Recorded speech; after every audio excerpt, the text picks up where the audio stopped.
Somewhere Europe has to grow out of the mindset that Europe's problems are the world's problems, but the world's problems are not Europe's problems. Today, our existence is very connected. Everybody sees things on the television, on their phones, on the net. So wherever you are, and because bear in mind, today India is a very digital society. Even people at lower levels of income, the one thing they do have is the connectivity. So there is a lot of awareness. I don't think anybody. Everybody is, to put it mildly, disturbed at the conflict. They see the pictures, they see that happening.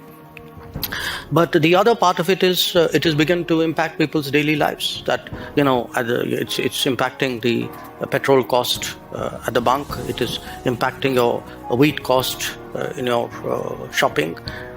It will have impact for farmers to get along with sowing.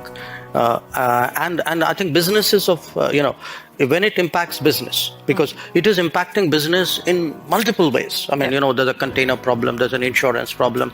You don't get certain commodities, or if you do, the prices are up. So it's disrupting life, and it's not a unique causal disruption. At the same time, I think some of the lockdowns in China are also having an economic impact. But when you disrupt the economy, it shows up in employment. So I think it does trouble people. In terms of our oil purchases, we don't send people out there saying go buy Russian oil. We send people out there saying go buy oil. Now, you buy the best oil you can in the market.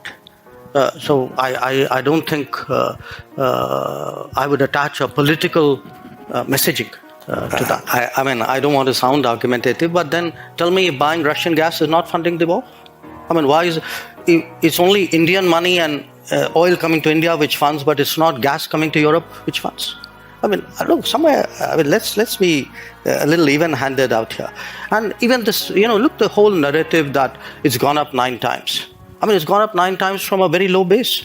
And it was a very low base because at that time the markets were more open.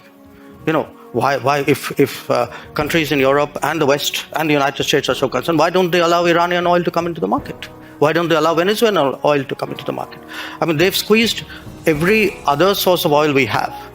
And then say, okay, guys, you must not go into the market and get the best deal for your people. I don't think that's a very fair approach. Please understand the oil markets. There's an enormous shortage of oil. There's a physical shortage of oil. Getting access to oil is difficult. A country like India would be crazy to get oil from somebody and sell it to somebody else. This is nonsense. I think answer is B. You don't understand in the West. But it isn't just the West, okay? I don't think people understand because they're not actually tracking the trade. Which you might, not you meaning you personally, but people might want to ask themselves, because if I were to take Europe collectively, which has been singularly silent on many things which were happening, for example, in Asia, you could ask, why would anybody in Asia trust Europe on anything at all? So here's the take. I don't think, first of all, I think you're mischaracterizing our position, where they have, for example, when Bucha happened, we condemned Bucha, and we actually asked for an investigation into Bucha. In terms of what is happening with the Ukraine conflict, our position is very clearly that we favor an immediate cessation of hostilities. It's not that we've ignored it, unless you call phone calls to Putin and Zelensky as ignoring something. So first, I would urge you to get the factual position accurately. We have a difficult relationship with China. We're perfectly capable of managing it. It's if I get global understanding and support, obviously it is of help to me. But this idea that I do a transaction, that I come in one conflict because it will help me in conflict too, that's not how the world works. So a lot of our problems in China have nothing to do with Ukraine, have nothing to do with Russia. They predate it. And there are, if we are getting into who is silent on what issue at what point of time, I could point to a whole lot of issues on which, as I said, Europe has held its peace. Somewhere Europe has to grow out of the mindset that Europe's problems are the world's problems, but the world's problems are not Europe's problems. That if it is you, it's yours. If it is me, it's ours. I think that's something, and I see reflections of that. There is a linkage today which is being made. a linkage between China and India and what's happening in Ukraine. So come on, guys. I mean, China and India happened way before anything happened in Ukraine. I think I'm 1/5 of the world's population. I am today the 5th or 6th largest economy in the world.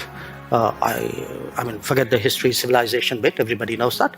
But I think I'm entitled to have my own side. I'm entitled to weigh my own interests, make my own choices, and my choices will not be cynical and transactional, but they will be a balance of my values and my interests. There is no country in the world which disregards its interests. Look, a lot of things are happening outside Europe. We have, partly because of climate change, for a lot of humanitarian, natural disasters, humanitarian responses. In our part of the world today, a lot of people look to us to help out. The days when they expected Europe to come, which Europe did at the 2004 tsunami. The difference today is nobody's even thinking of that anymore. So the world is changing, new players are coming, new capabilities are coming, but a new agenda must come. The world cannot be that Eurocentric as it used to be in the past. And somewhere at some point, surely the conflict has to end. Somebody will have to, a set of people, it cannot be a single country, probably not, will have to engage the players. It is our collective interest to find some kind of resolution, unless you're throwing up your hands and say this is not fixable. So at that point, I think people will need us.